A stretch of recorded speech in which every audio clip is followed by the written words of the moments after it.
श्री गुरुदेव दत्त. श्री स्वामी समर्थ. नमस्कार मित्रांनो, आपण बघत आहोत नवनाथ कथासार अध्याय 32. चौरंगीनाथात तपश्चर्येसाठी बसवल्यानंतर मच्छिंद्रनाथ व गोरक्षनाथ तेथून निघून गिरणारी पर्वती गेले व त्यांनी दत्तात्रयांचे दर्शन घेतले. मच्छिंद्रनाथास पाहतात दत्तात्रयांना खूप आनंद झाला. मच्छिंद्रनाथास केव्हा भेटेन असे त्यांना होऊन ते त्या भेटीची वाट पाहत होतेच. मुलाने आईस भेटावे तसे मच्छिंद्रनाथाच्या भेटीने दत्तास झाले. मग उभयतांच्या प्रेमपूर्वक सुखदुःखाच्या गोष्टी झाल्या. त्यांनी त्यास पोटाशी धरून आता येथेच राहा, तीर्थयात्रेत जाऊ नको म्हणून देखील सांगितले. ते उभयंता तेथे 6 महिन्यापर्यंत राहिले. पुढे ते तीर्थयात्रा करण्यासाठी आज्ञा मागू लागले. जगाच्या उद्धारासाठी आम्ही जन्म घेतला आहे, आम्हास एके ठिकाणी राहता येणार नाही असे मच्छिंद्रनाथाने सांगितल्यावर दत्तात्रयांनी त्यांना तीर्थयात्रा करण्याची परवानगी दिली. दत्तात्रयांना सोडून जातेवेळेस त्यांना खूप वाईट वाटले. त्यांच्या डोळ्यातून एकसारखे प्रेमाश्रू वाहत होते. ते त्या ठिकाणाहून काशीत जाण्याच्या उद्देशाने निघाले व फिरत फिरत प्रयागास गेले. त्या समयी तेथे त्रिविक्रम नावाचा राजा राज्य करीत होता. तो काळासारखा शत्रूवर तुटून पडत असे. तो मोठा ज्ञानी असून उदास होता. त्यास सर्व सुखे अनुकूल होती, परंतु पुत्र संतती नसल्यामुळे त्यास ती सर्व सुखे गोड लागत नव्हती. त्याची साधुसंतांच्या प्रती अतिनिष्ठा होती. त्यांच्या राज्यात याचक फारसा दृष्टीच पडत नसे. त्यांची प्रजा कोणत्याही प्रकारची काळजी न वाहता आनंदामध्ये राहत होती. त्यांची राणी महाप्रतिव्रता असून त्यांच्या मर्जीनुसार वागत असे, परंतु पोटी संतती नसल्याने ती थोडी खिन्न असे. राजा दिवसेंदिवस थकत चालल्यामुळे पुत्रप्राप्तीची निराशा वाटून तिला वारंवार दुःख होई अशी ती काळजीत पडली असतात एके दिवशी राजा परलोकवासी झाला. तेव्हा राज्यात मोठा हाहाकार झाला. राणी रेवती तर दुःखसागरात बुडून गेली. तिच्यावर दुःखाचे डोंगर कोसळले. त्रिविक्रम राजासारखा राजा पुन्हा होणार नाही असे त्याचे अनेक गुण गाऊन लोक विलाप करू लागले. सर्व प्रयागभर रडारड सुरू झाली. त्याच संधीच मच्छिंद्रनाथ व गोरक्षनाथ त्या शहरात प्रविष्ट झाले. त्यावेळी मच्छिंद्रनाथास तेथील परिस्थिती ऐकून कळवळा आला. धन्य हा राजा की ज्यासाठी सर्व लोक हळहळत आहेत. अशा राजात पुन्हा जिवंत करून दुःखातून सर्वात सोडवावे असे मच्छिंद्रनाथांच्या मनात आले. त्याने राजाची आयुष्य मर्यादा शोधून पाहिली. तो ब्रह्मस्वरूपी जाऊन मिळाला असे दिसले. तेव्हा त्यावर उपाय संपला, कारण बीजापासून वृक्ष कसा होई. मग मच्छिंद्रनाथ गावातून परत जाऊ लागले, परंतु गोरक्षनाथांचे मन इतके कळवळले होते की लोकांस त्या दुःखात ठेवून त्यांना परत जावेना. तरी ते तसाच मच्छिंद्रनाथांबरोबर गेले. गावाबाहेर एक शिवालय होते. त्यात दोघे जाऊन बसले. तेथूनच जवळच राजाच्या प्रेतात संस्कार करण्यासाठी नेऊन ठेवले होते. प्रेतासमोर पुष्कळ मंडळी होती. त्यांचे ते दुःख गोरक्षनाथांना पाहावेना व राजाचे प्रेत उठवण्यासाठी त्यांनी मच्छिंद्रनाथास सांगून पाहिले. पण मच्छिंद्रनाथाने त्यास खुणेने उगाच बसवायस सांगितले, परंतु गोरक्षनाथास निमूटपणे बसवेना. तो म्हणाला, जर तुम्ही यास उठवीत नसाल तर मी यास उठवून सर्वांच्या दुःखाचा परिहार करतो. ते ऐकून राजास उठवण्याचे तुमचे सामर्थ्य नाही असे मच्छिंद्रनाथ म्हणाले. तेव्हा गोरक्षनाथ म्हणाला, राजास उठून सर्वात सुखी करण्याचा मी निश्चय केला आहे. जर ही गोष्ट माझपासून घडली नाही तर अग्निकाष्टे भक्षण करून स्वतःचा घात करून घेईन, आणि जर याप्रमाणे मी न करीन तर कोटी वर्षापर्यंत नरक मी भोगीन. हे ऐकून मच्छिंद्रनाथाने त्यास सांगितले की तू अविचाराने पण केलास, पण राजा ब्रह्मस्वरूपी जाऊन मिळाला आहे. गोरक्षनाथाने अंतर्दृष्टीने पाहिले असता ती गोष्ट खरी दिसली. तेव्हा त्यांची फार निराशा झाली. नंतर गोरक्षनाथांनी प्रतिज्ञा शेवटास नेण्यासाठी काष्टे गोळा केली. हा अग्नीत उडी टाकून प्राण दिल्याशिवाय राहणार नाही अशी मच्छिंद्रनाथांची पूर्णपणे खात्री होती, कारण पूर्वी एकदा त्याने एका ब्राह्मणाच्या स्त्री वड्याकरिता डोळा काढून दिला होता. हा अनुभव मच्छिंद्रनाथास आलेला असल्याने त्याने गोरक्षनाथास जवळ बोलून म्हटले की लोकांच्या कल्याणाकरता तू आपल्या जीवावर उदार झाला आहेस, म्हणून आता मी तुला एक युक्ती सांगतो, तसा तू वाग. म्हणजे तुझ्या मनाप्रमाणे गोष्ट घडून येऊन राजा जिवंत होईल व लोकांचे दुःख निवारण होईल. मी स्वतः राजाच्या देहात प्रवेश करतो, परंतु तू माझे हे शरीर 12 वर्षापर्यंत जतन करून ठेव. 12 वर्षानंतर मी पुन्हा माझ्या देहात प्रवेश करीन. आपल्याकडून होईल तितके आपण जगाचे कल्याण करूया. त्याच्या युक्तीस गोरक्षनाथ अनुकूल झाला. मग मच्छिंद्रनाथांनी आपले शरीर सोडून राजाच्या मृत शरीरात संचार केला. त्यामुळे राजा लगेचच स्मशानात उठून बसला. तेव्हा सर्व लोकांस आनंद झाला. लोकांनी राजाचा एक सुवर्णाचा पुतळा करून जाळला. स्मशानातील क्रिया उरकून घेतली व सर्वजण आनंदाने घरोघरी गेले.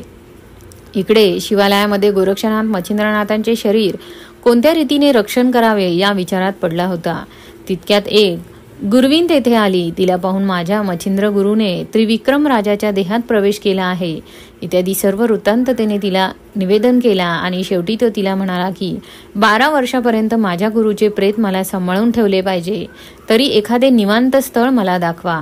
ही गोष्ट गुप्त ठेवण्यास पाहिजे, म्हणून तू कोणापाशी बोलू नको. जरी ही गोष्ट उघडकीस आली तर मोठा अनर्थ घडून येईल. ती गुरवीन गोरक्षनाथाच्या म्हणण्याप्रमाणे वागण्यास कबूल झाली. त्या शिवालयात एक भुयार होते. तेथे ते प्रेत लपून ठेवण्यास गुरविनीने सांगून ती जागा त्यास दाखवल्यावर गोरक्षनाथांनी ते प्रेत तेथे नेऊन ठेवले. ते स्थळ त्यांच्याशिवाय दुसऱ्या कोणासही माहीत नव्हते. त्यावेळी गुरविनीने गोरक्षनाथास विचारले की 12 वर्षपर्यंत हा देह जतन करून ठेवायचा असे तुम्ही म्हणतात, परंतु इतके दिवस हे शरीर कसे टिकल हे मला कळत नाही. हे ऐकून गोरक्षनाथाने तिला सांगितले की माझा गुरु मच्छिंद्रनाथ चिरंजीव आहे. त्याच्या शरीराचा नाश कदापि होणार नाही, परंतु ही गोष्ट तुला आणि फक्त मला ठाऊक आहे. दुसऱ्या कोणाच्याही कानी जाऊ नये म्हणून फार खबरदारी ठेव. इकडे जिवंत झालेला त्रिविक्रम राजा राजवाड्यात गेल्यानंतर मनात काही किंतु न आणता सर्व कारभार पाहू लागला. राणीबरोबर त्याची त्रिविक्रमाप्रमाणेच भाषणं होऊ लागली. तो पूर्ण ज्ञानी असल्याने राजाच्या शरीरात प्रवेश केल्यानंतर माहितीगाराप्रमाणे सर्व व्यवस्था चालू लागला व राज्यप्रकरणी सर्व कारभार सुरळीत चालू झाला. पुढे एके दिवशी त्रिविक्रम राजाच्या स्वरूपात मच्छिंद्रनाथ त्या देवालयात गेला व गोरक्षनाथास तेथे पाहून विचारपूस करू लागला. गोरक्षनाथाने त्यास उत्तरे देऊन आपण कोण कोठले याचा खुलासा केला. तसेच मच्छिंद्रनाथांचे शरीर सांभाळून ठेवले होते ती जागाही नेऊन दाखवली व बरोबर भाषेत सर्व हकीकत सांगितली. राजा क्षणभर तेथे बसून आपल्या राजवाड्यात गेला. याप्रमाणे राजा नित्य शिवालयात जात असे व आपले शरीर ठेवलेली जागा पाहत असे. तो काही वेळ शिवाजवळ व काही वेळ गोरक्षाजवळ बसून प्रेमपूर्वक गोष्टी करत असे. याप्रमाणे 3 महिने एकसारखा क्रम चालला असता एके दिवशी गोरक्षनाथाने राजात सांगितले की आता आम्ही तीर्थयात्रेस जातो. आपण योग साधन करून स्वस्थ असावे व स्वहित साधून स्वशरीराचे संरक्षण करावे. ते गोरक्षनाथांचे सर्व म्हणणे मच्छिंद्रनाथांनी मान्य केले. त्यास तीर्थयात्रा करण्यात जाण्याची आज्ञा दिली व गोरक्षनाथ तीर्थयात्रेस गेले. पुढे 6 महिन्यांनी रेवती राणी गरोदर राहिली. 9 महिने पूर्ण होताच ती प्रसूत होऊन पुत्ररत्न प्राप्त झाले. 12व्या दिवशी मुलात पाळण्यात घालून धर्मनाथ असे नाव ठेवले. त्या मुलाचे वय 5 वर्ष झाल्यावर एके दिवशी राजा व राणी शिवालयात पूजा करण्यासाठी गेली. तेथे राणीने शिवाची पूजा केल्यावर प्रार्थना केली की हे शंकरा, हे उमापते, राजा त्रिविक्रम यांच्या आधी मला मरण दे. मी सुवासीन असता मरणे हे उत्तम होईल. रेवती राणीने केलेली प्रार्थना ऐकताच तेथील गुरविनीस खदाखदा हसू आले. ते पाहून राणीने तिला विचारले की काहीतरी आश्चर्य वाटल्याशिवाय तुला हसू येत नाही. तरी तुला कोणते नवल वाटले ते तू मनात संशय न धरता मला सांग. तेव्हा गुरवीन म्हणाली की तुम्ही ती हकीकत विचारू नये व मला खरी हकीकत तुम्हापाशी बोलता येणार नाही. का की कदाचित अनर्थही घडून यायचा म्हणून मला भय वाटते. आम्ही दुर्बळ असून तुम्ही सत्ताधीश आहात आणि मी सांगेल ती हकीकत ऐकून तुम्हास क्रोध आल्यास आमच्या जीवावर येऊन बेतायचे. ते ऐकून माझ्यापासून तुला कोणत्याही प्रकारचे दुःख व जीवास काही एक भीती होणार नाही असे राणीने तिला वचन दिले. गुरविनीने तिला मुळापासून शेवटपर्यंत संपूर्ण वृत्तांत निवेदन केला. शेवटी ती म्हणाली, त्रिविक्रम राजा मरण पावला असून त्याच्या देहात मच्छिंद्रनाथाने संचार केला आहे.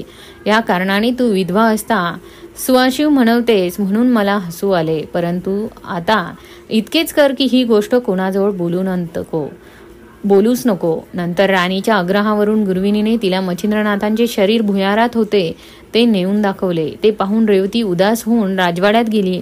तिला चैन पडेना, नाना प्रकारच्या कल्पना तिच्या मनात येऊ लागल्या. ती म्हणाली, दुर्दैवाने पतिव्रतपणास मी अंतरले हे निश्चित. योगायोग होता त्याप्रमाणे घडून आले, पण पुढे येणाऱ्या परिस्थितीचा आत्तापासूनच बंदोबस्त केला पाहिजे. स्वस्थ बसून राहता कामा नये. वास्तविक पाहू गेले असता मच्छिंद्रनाथांचाच हा हल्लीचा संसार आहे.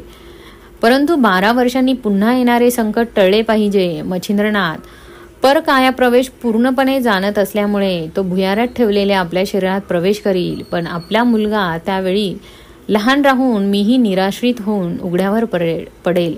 तरी मच्छिंद्रनाथाचा देह खिन्न खिन्न करून टाकला हाच एक उत्कृष्ट उपाय दिसतो. ते नसल्यावर मच्छिंद्रनाथ कोठे जाणार, अशी कल्पना मनात आणून त्याच्या देहाचा नाश करून टाकण्याचा तिने पक्का निश्चय केला.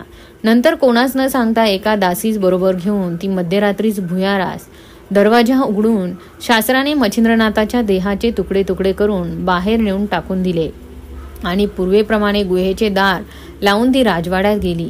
इतके कृत्य झाल्यावर पार्वती जागृत झाली. तिने शंकरात जागे केले व रेवती राणीने मच्छिंद्राच्या देहाचे तुकडे करून टाकल्याचे त्यास सांगितले. तेव्हा आज आपला प्राण गेला असे शंकरास वाटले.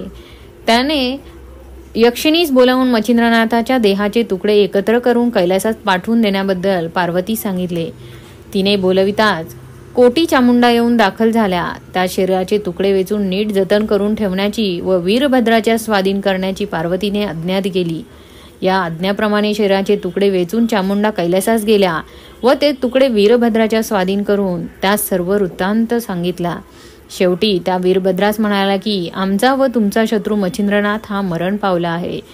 त्याने आम्हास नग्न करून आमची फारच फजिती केली होती. तसेच अष्टभैरवांची दुर्दशा केली. तुमची हीच तीच दशा केली. मारुतीचाही तोच परिणाम. सर्व देवांना भारी असा प्रबळ शत्रू तावडीने सापडला आहे. तरी याचे शरीर नीट जतन करून ठेवावे. या मच्छिंद्रनाथाचा शिष्य गोरक्षनाथ महान प्रतापी आहे. तो हे शरीर घेऊन जाण्याकरता नक्की येईल. त्यामुळे फार सावध राहावे. हे ऐकून वीरभद्राने 84,72,00,000 शिवगण रक्षणासाठी बसवले व कोटी यक्षिणी, चामुंडा, डंखिनी व शंकिनी यांचा खडा पहारा ठेवला. इकडे त्रिविक्रम राजा नित्य शिवालयात गेल्यावर भुयाराकडे जाऊन पाही, पण खून जशीच्या तशीच असल्यामुळे हा उघडलेला प्रकार त्यांच्या समजण्यात आला नाही. त्यांची 12 वर्षाची मुदत संपली. गोरक्षनाथ तीर्थयात्रेस गेला होता. तोही मुदत पुरी झाली म्हणून सावध झाला. या अध्यायाची पठन केले असता गडांतरे संपते व आयुष्य हे वाढते. मित्रांनो, नवनाथ कथासारचे सर्व भाग बघण्यासाठी चॅनलला सबस्क्राईब करा. धन्यवाद.